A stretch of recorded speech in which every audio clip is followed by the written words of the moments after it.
I've spoken to a lot of people who are like on their deathbed. There was no one who's ever was talking about, oh, I had this very nice car and this big house.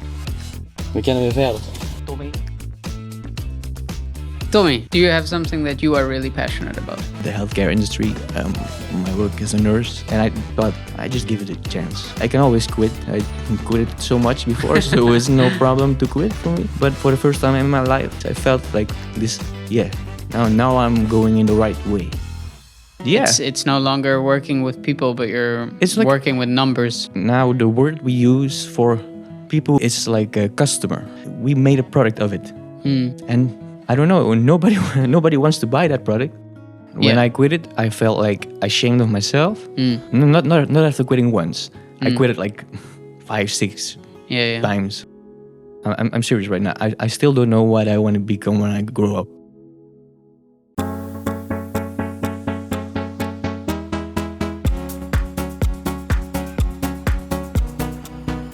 Tommie, you said you took a look at my podcast, so this question probably won't come as a surprise to you. But I start all my podcasts with the same question to establish how the rest of the conversation usually goes. And that question is, are you happy? Good question. How do you define like being happy? When I look at happy or happiness, then I think about like a period. Or like a moment.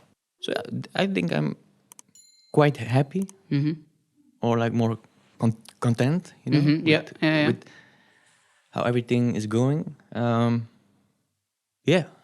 are things that make you happy? My children. Okay. Yeah, I have a son and a daughter. Yeah, they make me very happy. When everything is going fine with the people around me, when I have the freedom, like I have my own company, I work as an independent nurse, and that gives me some freedom. So that those things make me happy. Yeah. Nice. Yeah. Do you believe we should chase happiness? Not happiness. I think. Okay. I think if you only chase happiness, then you will never be satisfied. You know what I mean? Because it's not like this. You can't catch it and then keep it. Yeah, it's endless. Yeah. Something else can always make you happier. Yeah, and once you have it, like the moment we feel happy, we don't at that moment we don't think about, oh, I'm feeling happy. It's just like a feeling, I think. For this podcast, I have a sort of research hypothesis that I'm writing for a book that I want to write about the quarter-life crisis. And that research hypothesis is that passion equals purpose. What's your thoughts on that hypothesis?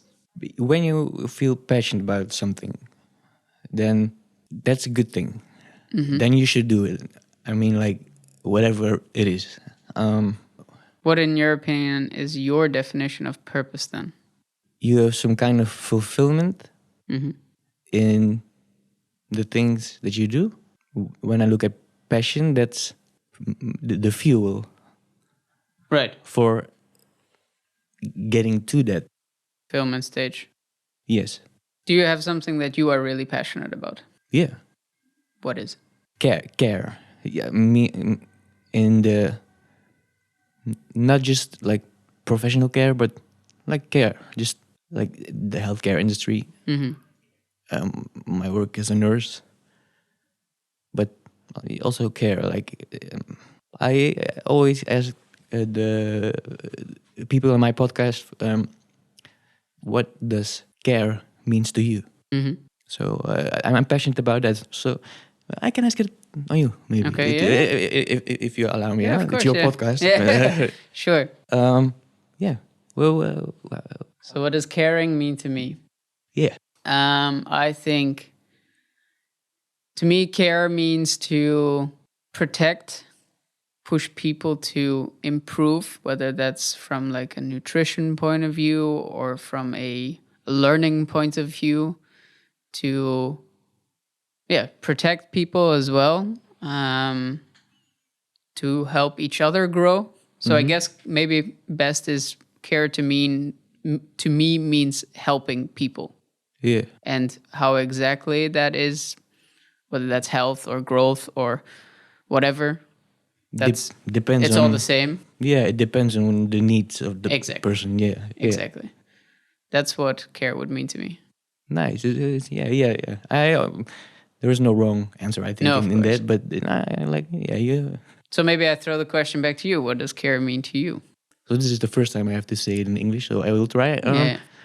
Care to me means like be meaningful in a positive way in life, the lives of people, but also like for the animals, for the environment, for more than that. That means care to me. But yeah, it's my definition changes Yeah. through the years, but stays the same in the base. But yeah, Why this passion?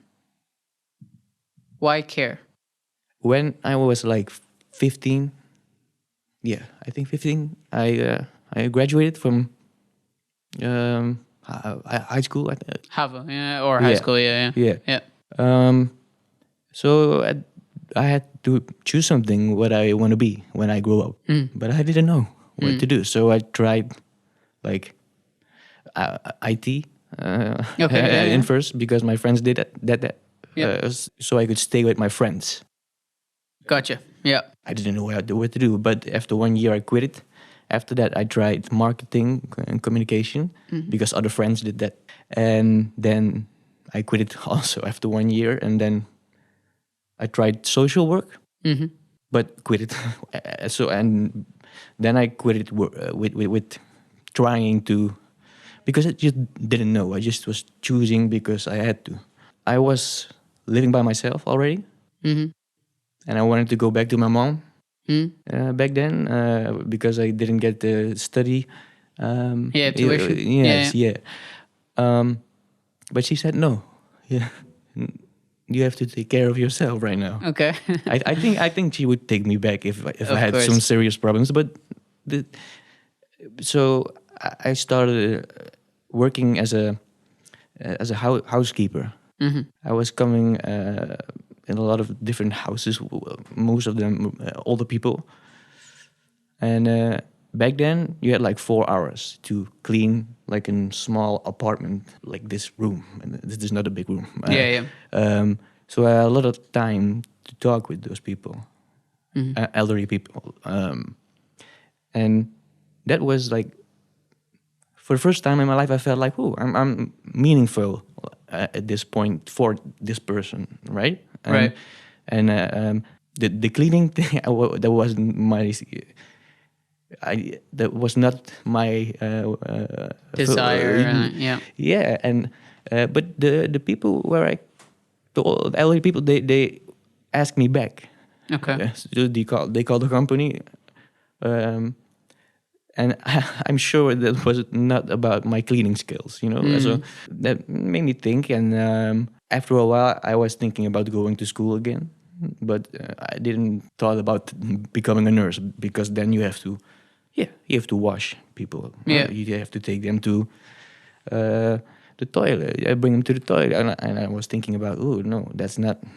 Ooh, I'm a man, so I had all these prejudices. Yeah, prejudgments. Yeah. Prejudgments about that job or the work that nurses do. I was thinking like 2 weeks, and I thought I just give it a chance.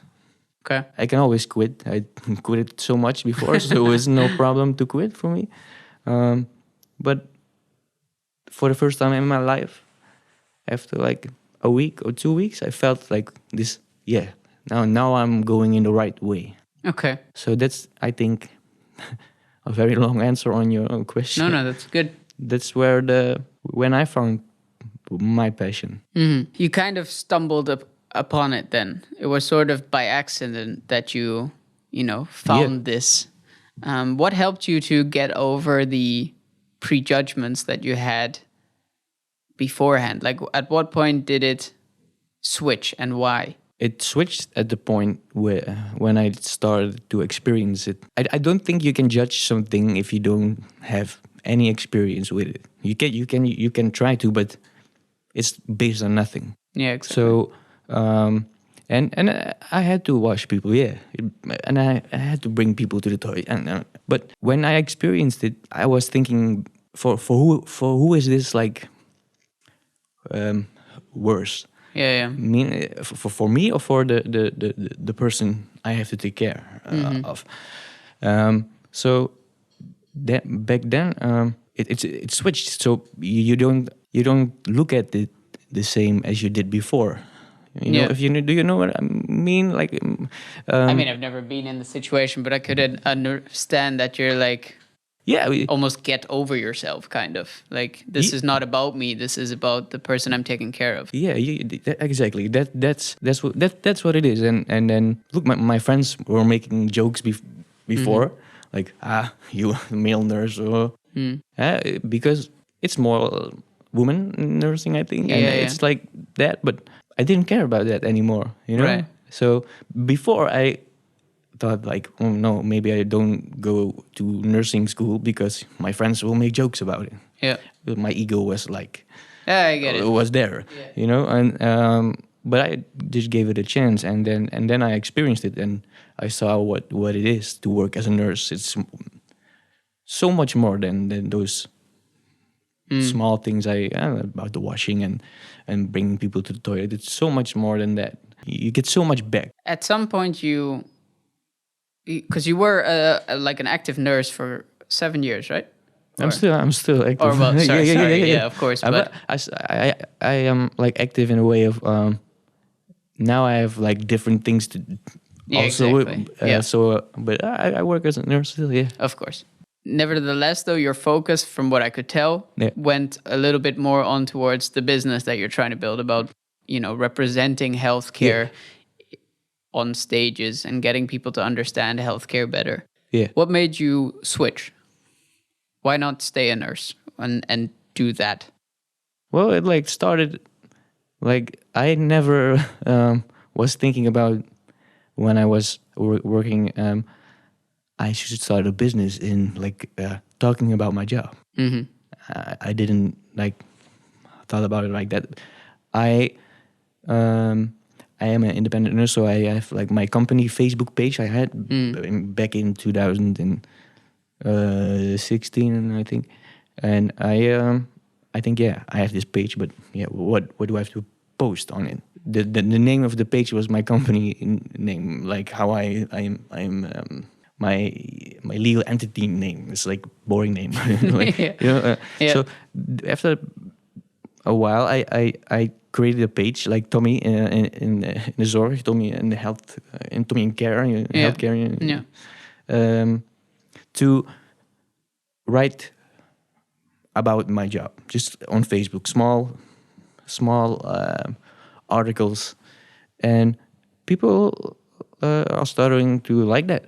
And followed it. So, and it grew, and that motivated me also to keep going with it.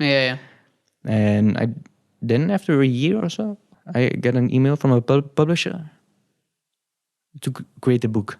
Okay. And and first I thought, what? This is like spam or something. I don't believe this is true. Why? But it was true, and I had a lot of conversations with the publisher. Yeah, we created the book. Mm-hmm. And your first then, right? Because you have 3 by now. Yeah. Now I have 3, but it was the first, Tommie in the zorg. And what was that experience of writing a book like? You are busy with it, and then you deliver the first manual. Yeah, and then the publisher is going to look at and that takes a while, you know. So you are like so focused on this book the whole time, and then you give it, and then it's quiet for a while. And I remember the day the woman who worked at the publisher, she called me and she said, "Your book is beautiful." So she was the first one who was read it. Yeah. And then I felt, okay. But then it takes like 3 more months or so to actually get it on the shelf. Yeah. Yeah, and then it comes out. Yeah. And What then would happen then? Maybe one guy buys it, or you don't know. My first book did quite well, more than I expected. I thought, like, if I sell like 1,000 books, that would be wild. wow. That would be so. And not like in a way of making money, because it's not that you get very rich about like the royalties. But more about like people reading my stories on paper, not on online, but on paper. I think Tommie Niessen 30,000.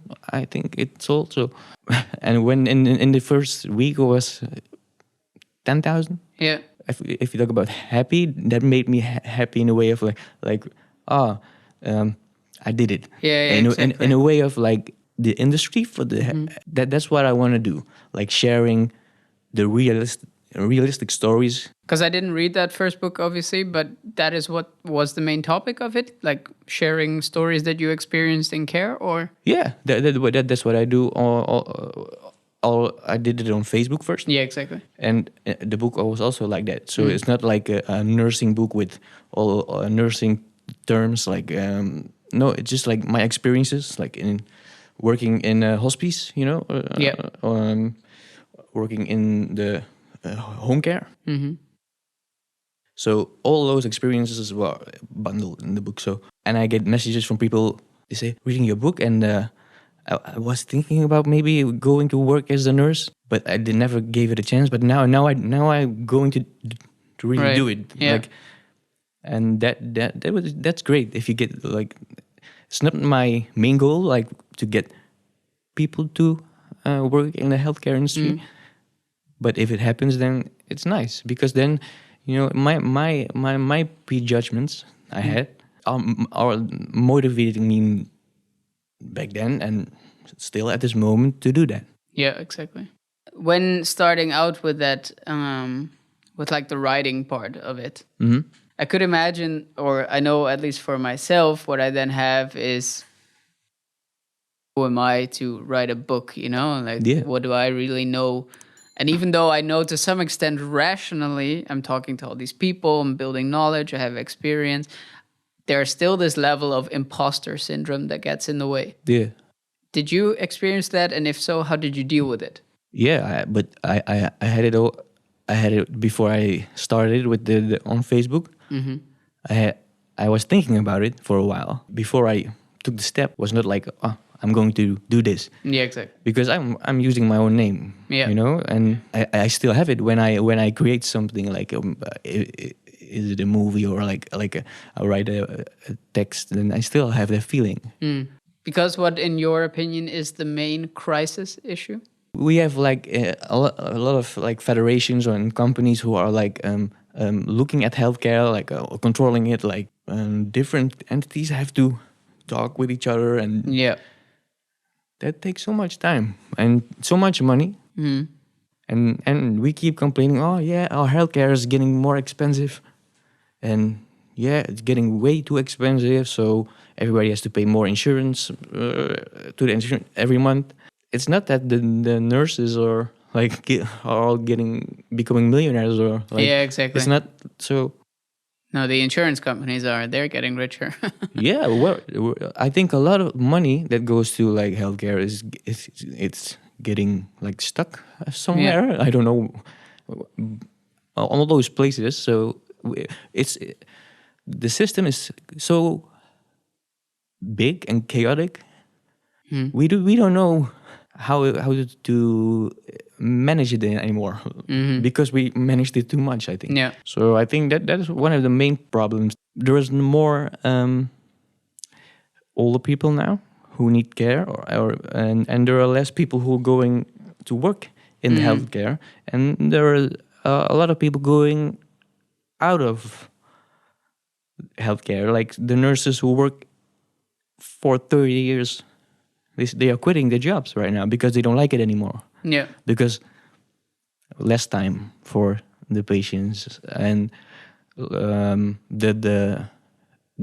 all those Everything is less, administration. right? Like less time for patients, less money. That sort of doesn't make it worth it anymore. Yeah, that makes all those. On top, the whole Corona epidemic, or at least pushed a lot of people over the edge. Yeah, Where yeah. they're like, I'm not doing this anymore. Yeah, yeah. Um, I'm a little bit worried about it. I can imagine. Yeah. You don't have the time to sit there and talk with Mrs.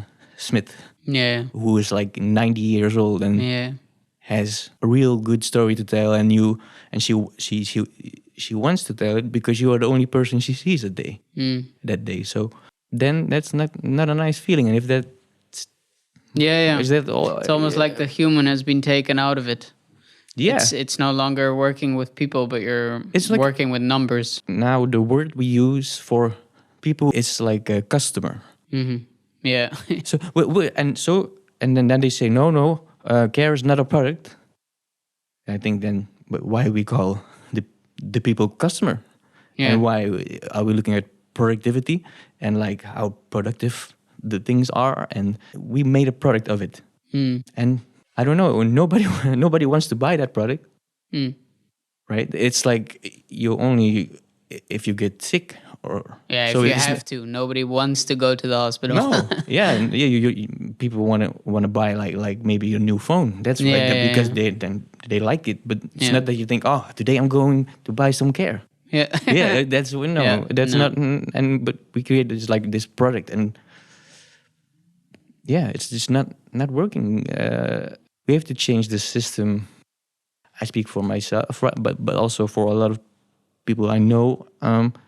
They say we lost all like freedom. It's like we are getting like we have to register everything we do. We have to check everything we do. We have to. That's not why we choose for this work. Yeah. Let's go back just a little bit to your period in which you're sort of trying to figure out what you want to do, right? So the study period, you take one study and then you drop it and you go on to the next one. And eventually you find it.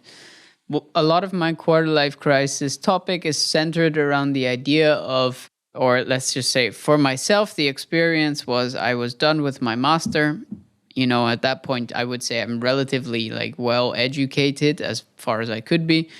And I still had no clue what I wanted to do. My question is, do you have some advice when it comes to figuring out what path to take, especially since you seem to have tried a few different paths?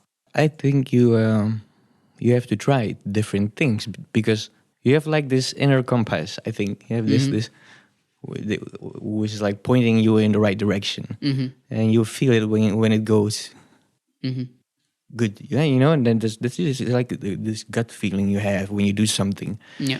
Whatever it is. Yeah, in my case, it's like nursing and healthcare things, but it could be different for everyone. If you don't try it, you don't know. And I quit it like after a year and quit it.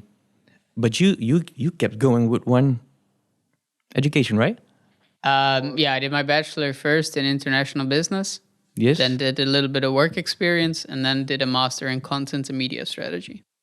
Yeah. So you didn't quit. You just kept going on. Yeah, not in one go, but I continued. That's true. Yeah. Yeah. So I just quit it all the time, and then I look for something new. Yeah, because I think that's it's a surprisingly underrated skill to quit, right? Because you know it gets rammed into you so much. You know you have to never give up and keep going, etc. And sometimes I do wonder, is that maybe not like toxic positivity or toxic productivity? Maybe even that.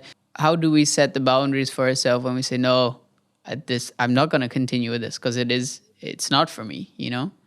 It was hard. When I quit it, I felt like ashamed of myself. After like, not after quitting once. I quit it like 5, 6 times. I studied security for like 1 week, and then you know what I mean? So yeah. I tried, but after you quit it like a couple of times, then your people who are my mom, or like say, you quit it again. You're never gonna Finish school. finish something, and then you feel like ashamed of yourself, Yeah. because you see other people Yeah. like you, they're going like upwards. Eh? Yeah. That's how we look at those things. And if you follow, and then you have like you have the degree on a point, then you are there. Yeah. And I didn't have that feeling for a long time because I never finished something. Yeah. But I felt I can finish this. But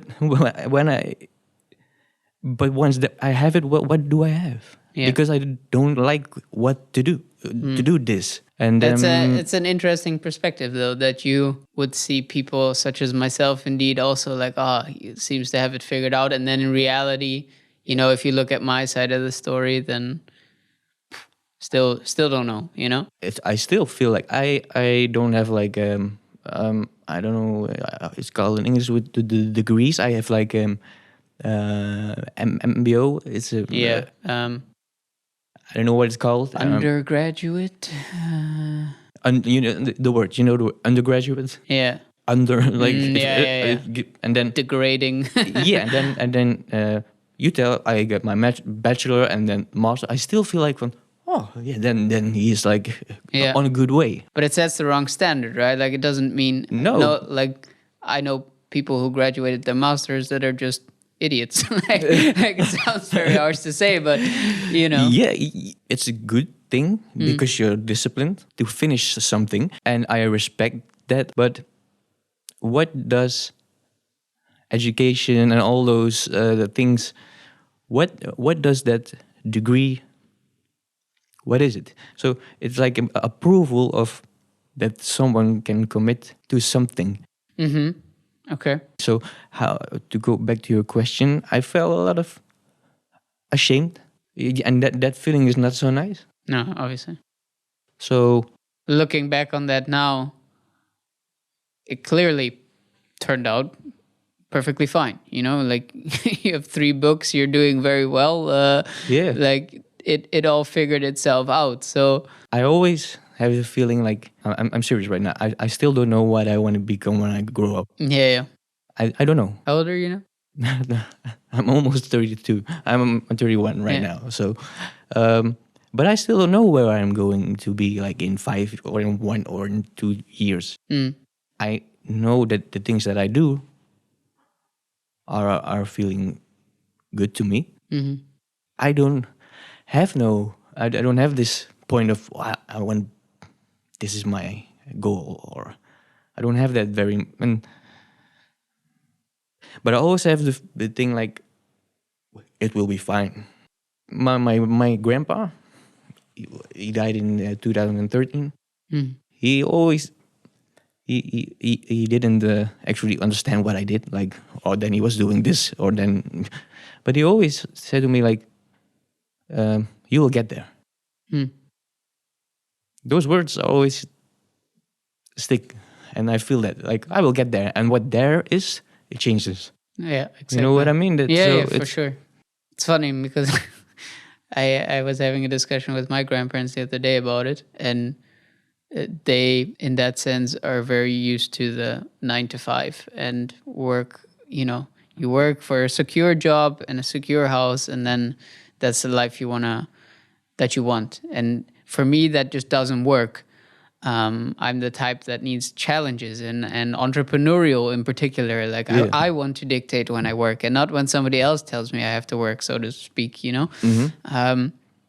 So it's interesting that at least in your case, you seem to have an opposite advice, which again reflects that we tend to compare, right? Like, oh, he's doing better than me because, or she's doing worse than me because, when in reality, that in itself is just stupid, because my situation is different to yours, and your situation is different to his, and et cetera, et cetera. Yeah, you cannot. You cannot compare, and that's in the society a big thing. It's like when children, they are going to like primary school, and they go to like high school, but if they don't get like the go to the highest level, and it starts there already, right?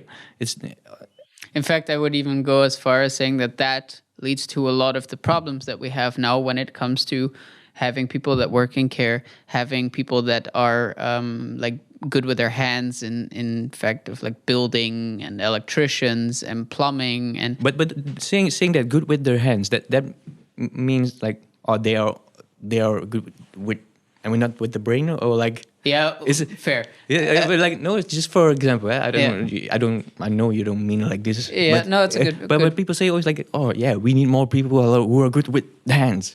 Yeah. Then I think about like pottery and things, or like you know Yeah, what fair. I mean. Yeah, no, it's a good point of fair. I should be better in phrasing that. I believe people should do what they like. It doesn't mean you have to go to the highest level of education to like something. Yeah, exactly. You can like something.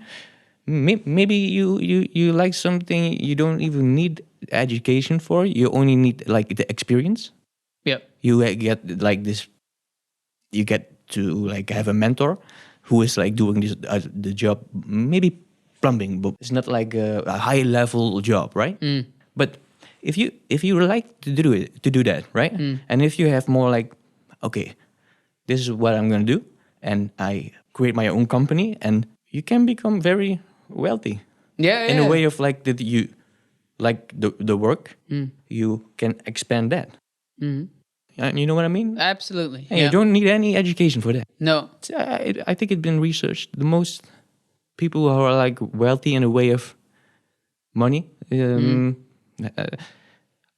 don't have like a high level education. The more mid, they only finished like high school. Yeah, or I get what you mean. Like it's overrated, at least as far as degrees versus. And what's the argument people say when you go to school, when you do like law school, or then you that's the argument, right? Yeah. How higher the level of education, how more you earn. But that's not reality. No. That's not reality. No. Yeah. If you like something and you going to do it, then you become good at it, and maybe you don't get even paid for it when you start. But if you like it and you keep on doing it, then eventually it will pay off. Yeah, exactly. I believe in that. With everything. Yeah, it does.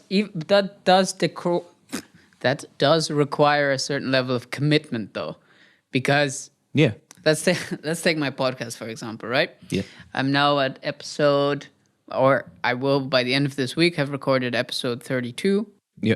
I have at this point, especially since I bought 2 new phones this weekend, have invested about 10,000 euros almost into between setup, travel, like hotels where I stay to talk to the guests and stuff. And I recognize that I make my life difficult by going to people in person, right? So I could do a laptop call, for example, that would at least make it cheaper in the sense if I don't have to travel, it would make it easier. But the conversation is not as good as a result, right? So, but anyway, my point is I'm then now at 10,000 euros after 6-7 months or so.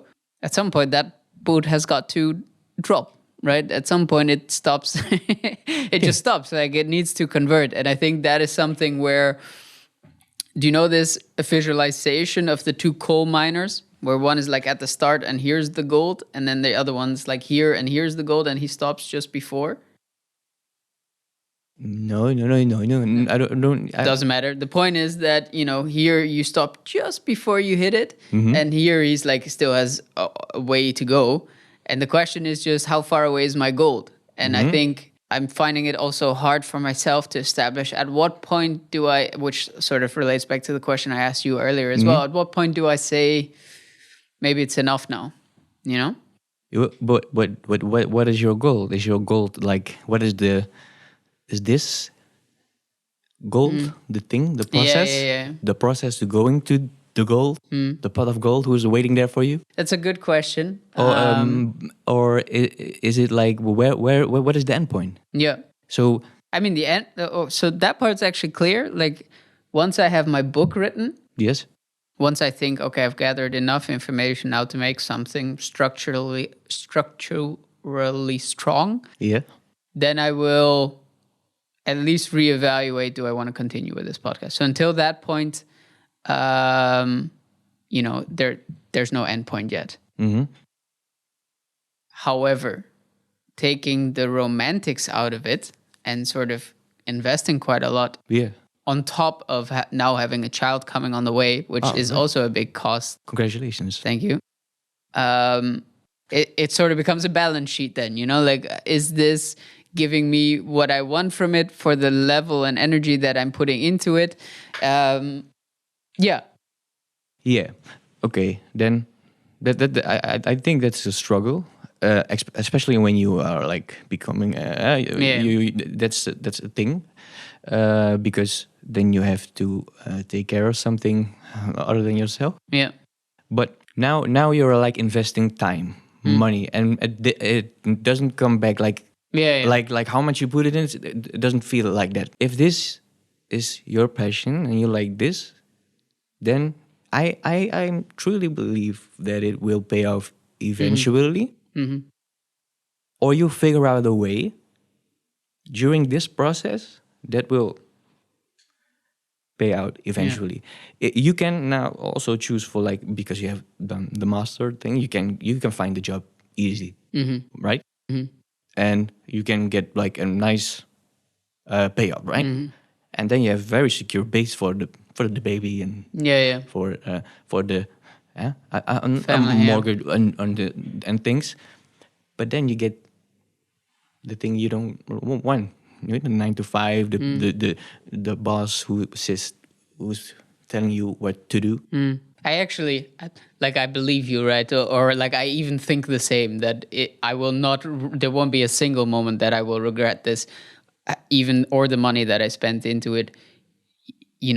I don't doubt that. Yeah. So I just want to be obviously a bit skeptical about looking at both sides. That's what this whole podcast is about. Looking at the motivational side and do it, but also being like, hey, but be aware of this when you do it. Like, because also to give the right intention that people chase what they really care about, as opposed to what they think they might care about because of what other people do. Yeah. And I think social media is a great example of that you see everyone being travel influencers and taking the podcast again. The only reason why I'm still doing this after now nearly 32 episodes, traveling, investing the money, is because I really care about the message that I'm trying to send. Yeah.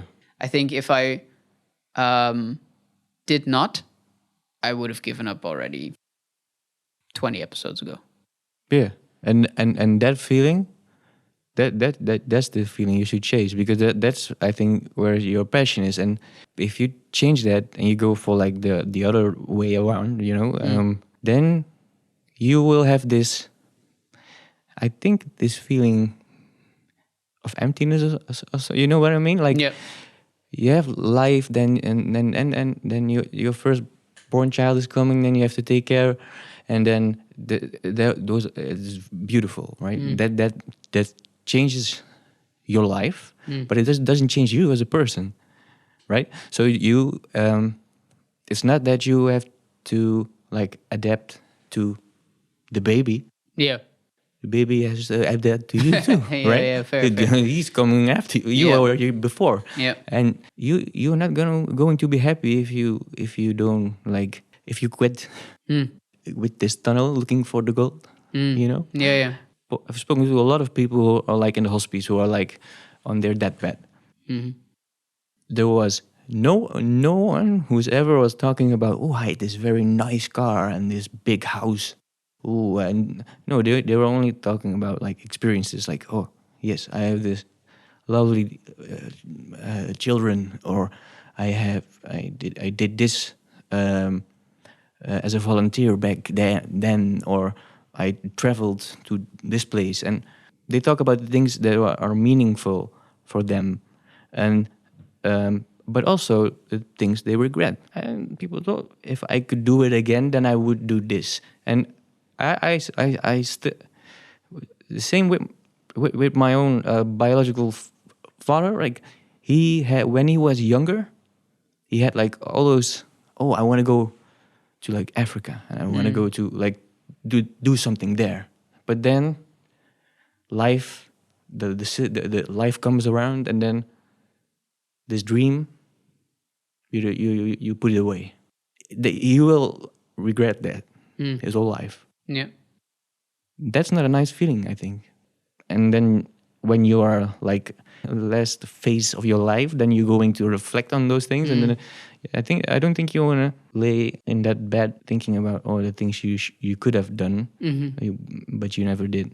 And There's a beautiful saying by the coach that used to train Kobe Bryant about this that goes, if you think the price of winning is high, wait until you get the bill for regret. yeah, I think that summarizes it exactly. beautifully. Yeah, it's I still have a lot of things I want to do in my life, right? But if I die next week, I know I've listened to my to my feeling. To your gut. Yeah, to my inner compass, you know, and my GPS is broken. It's not working. Yeah. My GPS system, but I did what felt good for me. Yeah. I have 2 children, right? But I'm not together with the mother of my children anymore. That's something that's not a nice experience you have to go through, right? For both sides, right? It's not simple. Yeah.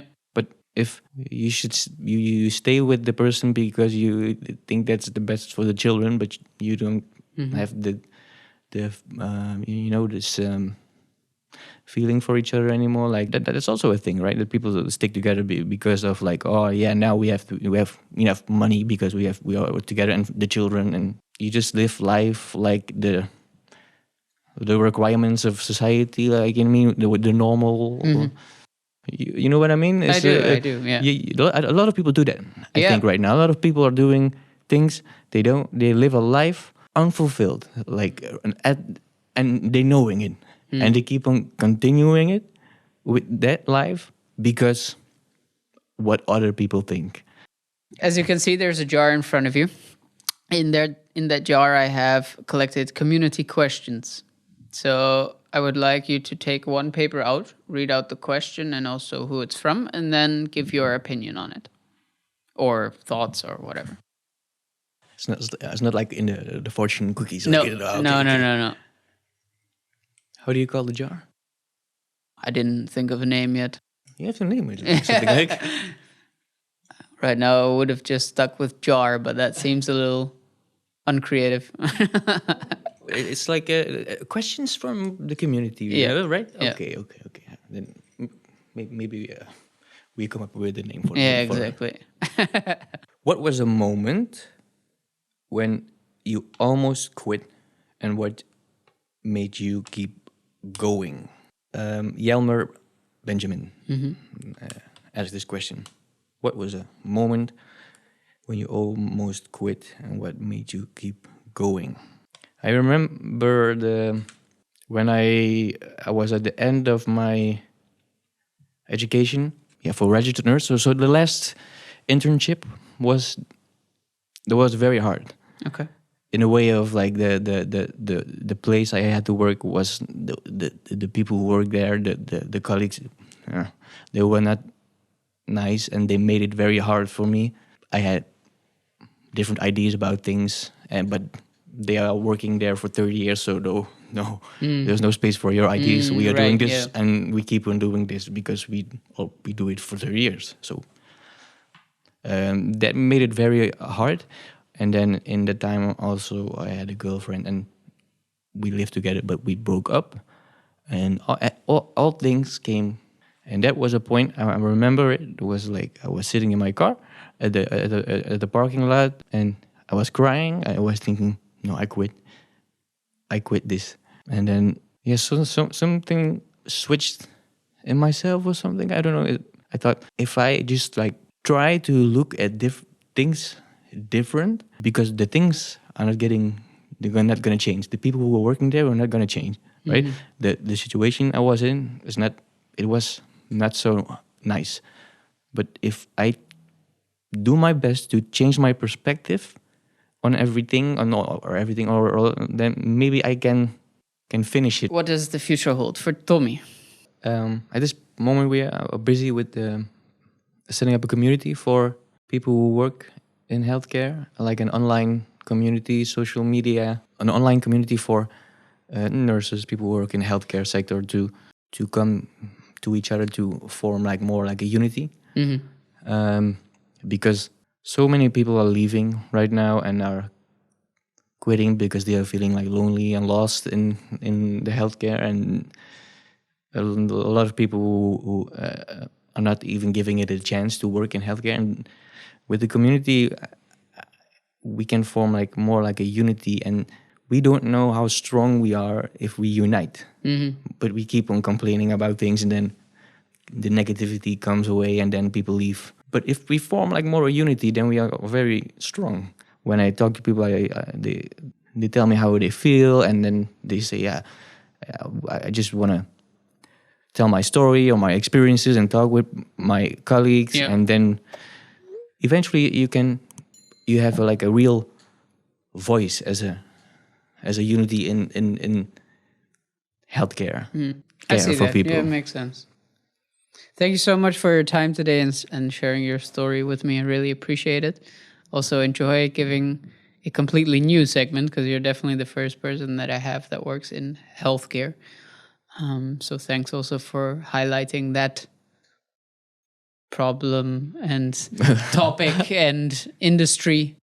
It's the most beautiful shitty job there is.